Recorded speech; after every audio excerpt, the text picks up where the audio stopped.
निशाना बनाने के इरादे से पूरी पश्चिमी सेना पर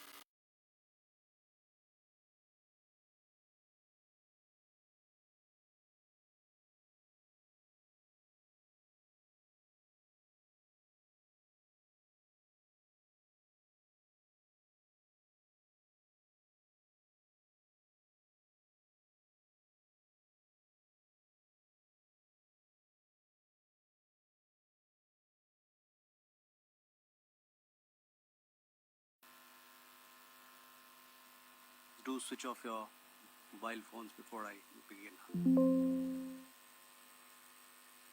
Good evening, ladies and gentlemen. I welcome you to this press briefing by Foreign Secretary Shri Vikram Mishri on the ongoing developments around Operation Sindoor. We are also joined by Colonel Sophia Qureshi and Wing Commander Vyomika Singh. With that, I hand over the floor to Foreign Secretary. Sir, over to you. Thank you Randeep. नमस्कार, good afternoon, आप सबका स्वागत है। और मैं सबसे पहले अनुरोध करूंगा कर्नल सोफिया कुरैशी से कि वो आपको आज तड़के सवेरे से हुई घटनाओं से अवगत कराएं। Colonel Qureshi. Thank you sir. नमस्कार। 8 से 9 मई 2025 की मध्य रात्रि को पाकिस्तानी सेना ने सैन्य बुनियादी ढांचे को निशाना बनाने के इरादे से पूरी पश्चिमी सेना पर भारतीय वायु क्षेत्र का कई बार उल्लंघन किया। यही नहीं बल्कि पाकिस्तानी सेना ने नियंत्रण रेखा पर भारी कैलिबर वाले हथियारों से गोलीबारी भी की। अंतर्राष्ट्रीय सीमा और नियंत्रण रेखा पर लेह से लेकर सर क्रीक तक 36 स्थानों पर 300 से 400 लगभग ड्रोनों का इस्तेमाल घुसपैठ का प्रयास करने के लिए किया गया। भारतीय सशस्त्र बलों ने काइनेटिक्स व नॉन काइनेटिक साधनों का उपयोग करके इनमें से कई ड्रोन्स को मार गिराया। इतने बड़े पैमाने पर हवाई घुसपैठों का संभावित उद्देश्य वायु रक्षा प्रणालियों का परीक्षण करना और खुफिया जानकारी इकट्ठा करना था। ड्रोन के मलबे की फोरेंसिक जांच की जा रही है। प्रारंभिक रिपोर्ट्स से पता चलता है कि वे तुर्की के असीस गार्ड सोंगर ड्रोन्स हैं। इसके उपरांत रात में पाकिस्तान के एक सशस्त्र यूएवी ने भटिंडा सैन्य स्टेशन को निशाना बनाने की कोशिश भी की, जिसे पकड़ा गया और उसे निष्क्रिय कर दिया गया। पाकिस्तानी हमले के जवाब में पाकिस्तान में 4 हवाई रक्षा स्थलों पर सशस्त्र ड्रोन्स लॉन्च किए गए। इनमें से एक ड्रोन एडी रडार को नष्ट करने में सक्षम रहा। पाकिस्तान ने जम्मू कश्मीर के तंगधार, उरी, पुंछ, मेंढर, राजौरी, अखनूर और उधमपुर में भारी कैलिबर आर्टिलरी गन और सशस्त्र ड्रोन्स का उपयोग करके नियंत्रण रेखा के पार गोलीबारी भी की, जिसके परिणाम स्वरूप भारतीय सेना के कुछ जवान हताहत हुए और घायल हुए। भारतीय जवाबी कार्रवाई में पाकिस्तानी सेना को भी बड़ा नुकसान पहुंचाया गया।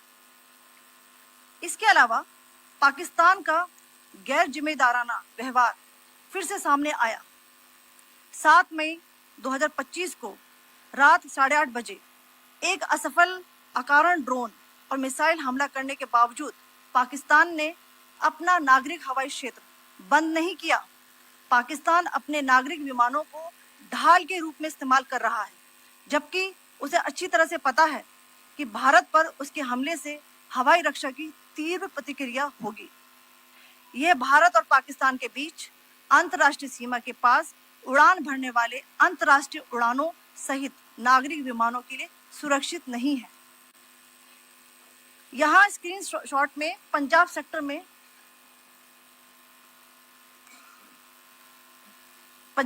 में हाई एयर डिफेंस अलर्ट स्थिति के दौरान एप्लीकेशन फ्लाइट रडार 24 का डेटा दिखाया गया है।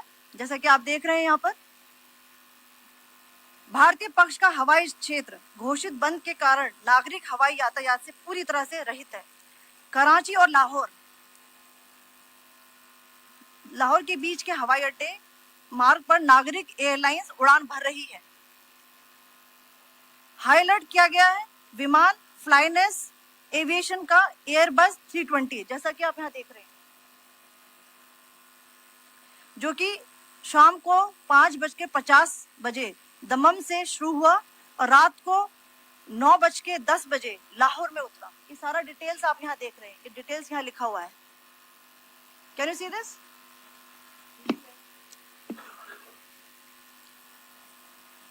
भारतीय वायुसेना ने अपनी प्रतिक्रिया में काफी संयम दिखाया और इस प्रकार अंतरराष्ट्रीय नागरिक विमान सेवा की सुरक्षा सुनिश्चित की। धन्यवाद। जय Hind. So, good afternoon to you all. On the intervening night of 8th, 9th May 2025, Pakistan military carried out multiple violations of Indian airspace along the entire western border with an intent to target military infrastructure. Pakistan military also resorted to firing of heavy caliber weapons along the line of control. Along the international border and line of control, drone intrusions were attempted from Leh to Sir Creek at 36 locations with approximately 300 to 400 drones. Indian Armed Forces brought down a number of these drones using kinetic and non-kinetic means. The possible purpose of these large-scale aerial intrusions were to test the AD systems and gather intelligence. Forensic examination of the drone debris is being undertaken. Preliminary reports suggest them to be of Aziz Guard Songa drone of Turkey. Later in the night, an armed UAV of Pakistan attempted to target Bhatinda military station, which was detected and neutralized. In response to the Pakistani attack, armed drones were launched at 4 air defense sites in Pakistan. One of the drones was able to destroy an AD radar. Pakistan also carried out artillery shelling across the line of control using heavy caliber artillery guns and armed drones at Tangdhar, Uri, Poonch, Mendhar, Rajouri, Akhnur and Udhampur in Jammu and Kashmir area, which resulted in some losses and injuries to Indian Army personnel. Pakistan Army also suffered major losses in Indian retaliatory fire. Additionally, Pakistan's irresponsible behavior again came to fore. Pakistan did not close its civil airspace despite it launching a failed unprovoked drone and missile attack on 7th May at 8:30 hours in the evening. Pakistan is using civil airliners as a shield, knowing fully well that its attack on India would elicit a swift air defense response. This is not safe for the unsuspecting civil airliners, including the international flights which were flying near IB between India and Pakistan. The screenshot we just showed and we shall share with you, it shows the data of the application Flight Radar 24 during a high air defense alert situation in the Punjab sector.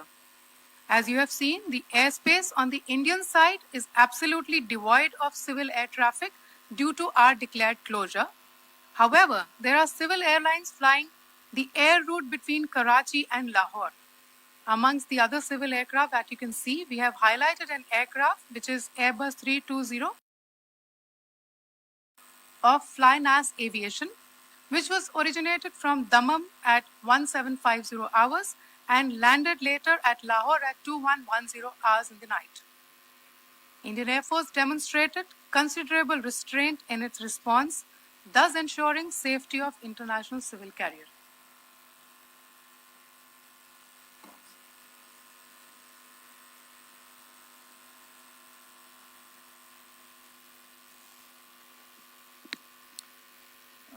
Thank you, Colonel Qureshi, Wing Commander Singh. I have just a few points to share in addition. कल रात की पाकिस्तानी सेना की कायरतापूर्ण गतिविधियों से आपको colonel Qureshi और विंग कमांडर सिंह ने पहले ही अवगत करा दिया गया है.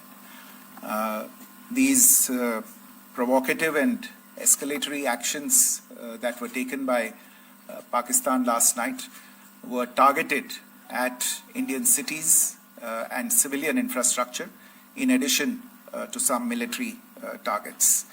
The Indian Armed Forces responded proportionately, adequately and responsibly. ये जो हमले हुए कल रात को भारतीय सैन्य इकाइयों ने पर्याप्त रूप से और एक जिम्मेदाराना रुख अपनाते हुए इन हरकतों का उत्तर दिया.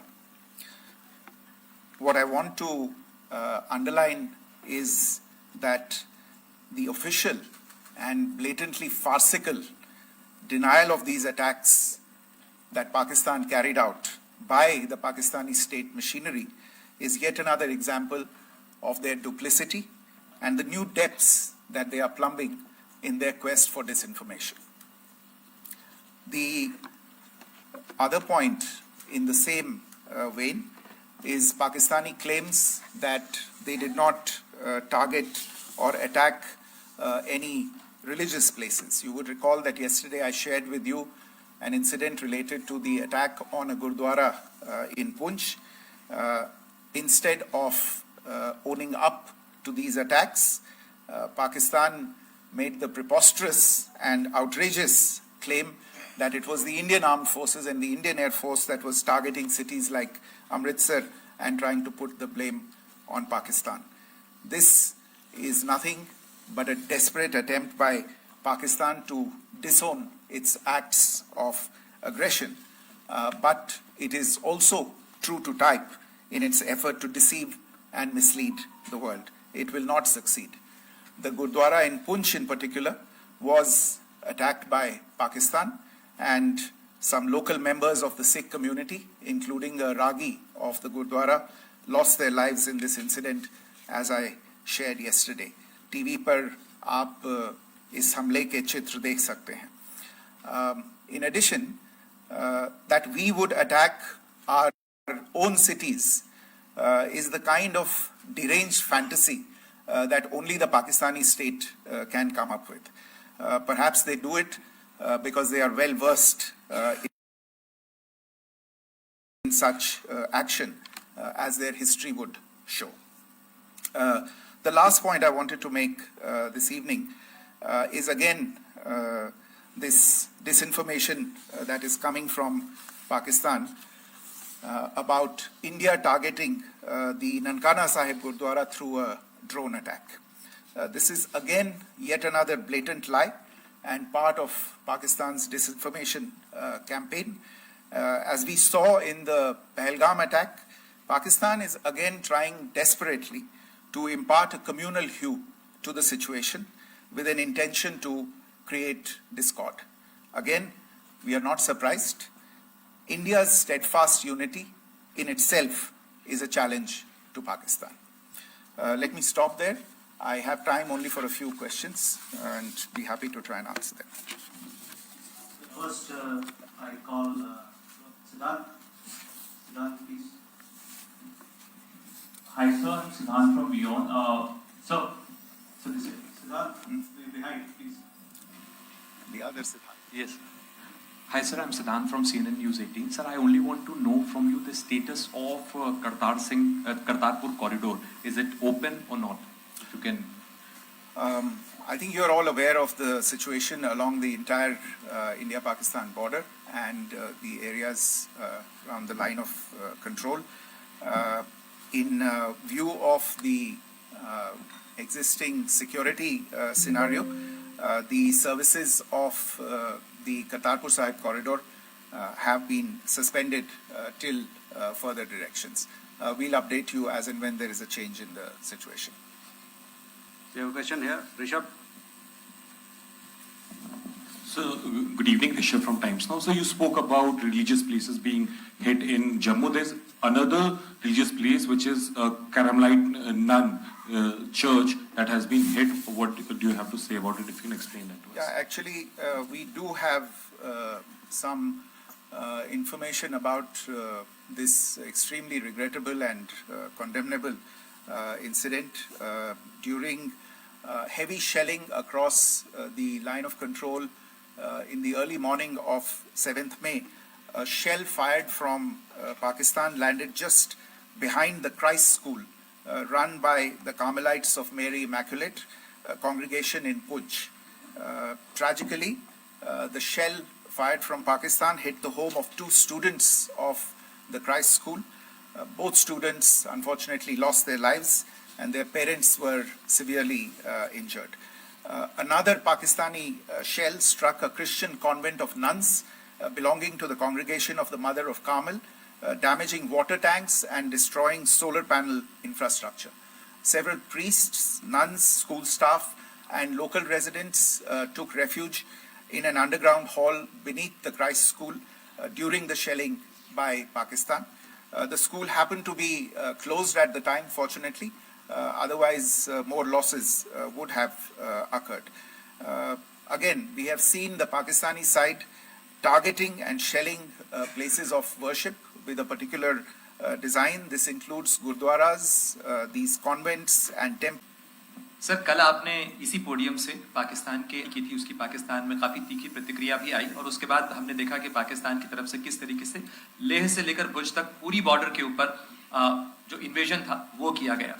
मौजूदा सिचुएशन के अंदर पाकिस्तान के बेल आउट पैकेज को लेकर और पाकिस्तान के इन अटेम्प्ट्स को लेकर आपका क्या असेसमेंट है? और दूसरा ये भी जानना चाहेंगे कि पाकिस्तान की तरफ से ये जो अटेम्प्ट किया गया था उसका भारत ने अभी तक उस तरीके का कोई जवाब नहीं दिया गया है, तो क्या भारत इसका जवाब देगा जो कार्रवाई हुई है बीते 24 घंटों में? देखिए प्रणय, जहाँ तक इंडस वाटर्स ट्रीटी का सवाल है, मैंने कल विस्तार से उसके बारे में इसकी चर्चा की है।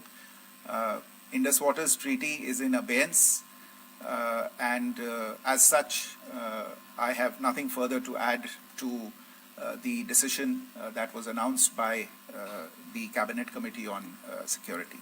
जहाँ तक IMF bailout का सवाल है, आपको ज्ञान होगा कि IMF की आज मीटिंग हो रही है। हम वहाँ पे अपना पक्ष रखेंगे और जो हमारा मत है इन चीज़ों को लेके वहाँ पे साझा करेंगे दूसरे मेंबर्स के साथ। ये बोर्ड पे निर्भर है कि वहाँ पे क्या निर्णय होता है। और जहाँ तक जो कार्रवाई हुई है उसका जवाब देने का जो आपने जो प्रश्न उठाया है, जो आज ब्रीफिंग हुई है, जो आपको सूचना मिली है, मैंने भी कहा है कि जो आज सवेरे तड़के सवेरे जो गतिविधियां हुई, भारत ने उनका एक जिम्मेदाराना पूर्ण तरीके से और एक पर्याप्त तरीके से उसका जवाब दे दिया है। सिद्धांत। Hi sir, Siddhant from WION. Sir, the External Affairs Minister has spoken to many of his counterparts around the world. Yesterday he spoke to the US Secretary of State Marco Rubio. So what were the key areas of conversations during that call? Yes, the minister had a conversation with the US Secretary of State. As you can imagine, the focus of discussions was the terrorist attack in Pahalgam and the response that India mounted after that on the 7th of May. The Secretary of State shared his thoughts on these developments with the minister. The minister deeply appreciated the US's commitment to work with India in the fight against terrorism. And he also underlined the targeted measures that India had taken in connection with Ops Sindoor. The minister also underlined that India would firmly counter any attempts at escalation from there. But in follow-up to that, as you are aware, there have been a number of other conversations. The minister had a conversation with the UK Foreign Secretary, David Lammy, today. There too, the discussion centered around countering terrorism, for which there must be zero tolerance. And I understand just a short while ago, the External Affairs Minister has also spoken to the Foreign Minister of Norway, Espen Barth Eide, which was also focused on recent developments stemming from the terrorist act in Pahalgam. One last question, Sudhi. Sir, Foreign Secretary, thank you for doing this. Sudhi Ranjan from Bloomberg. Foreign Secretary, India had struck Bahawalpur the other day, which is also connected with the murder of one of us, journalist Daniel Pearl. If you could give us an understanding of what exactly are the reports that you're getting.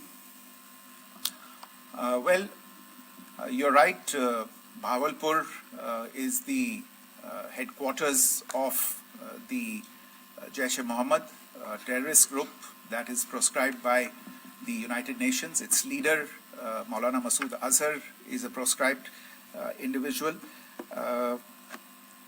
It is, you brought up the connection with the tragic death or killing of Daniel Pearl of the Wall Street Journal. The Jaish-e-Mohammed was in some way directly or indirectly responsible for the death of Daniel Pearl. But the real connection is through Ahmed Omar Saeed Sheikh, the British Pakistani jihadi who was held in India but was finally released in 2000, and he was the person who lured Daniel Pearl to his eventually leading to his murder.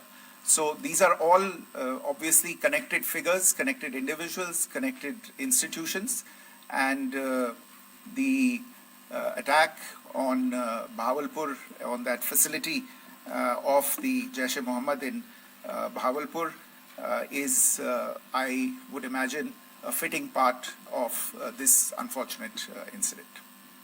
Thank you all. Thank you, sir. With that, we come to the closure of this press briefing. Thank you very much.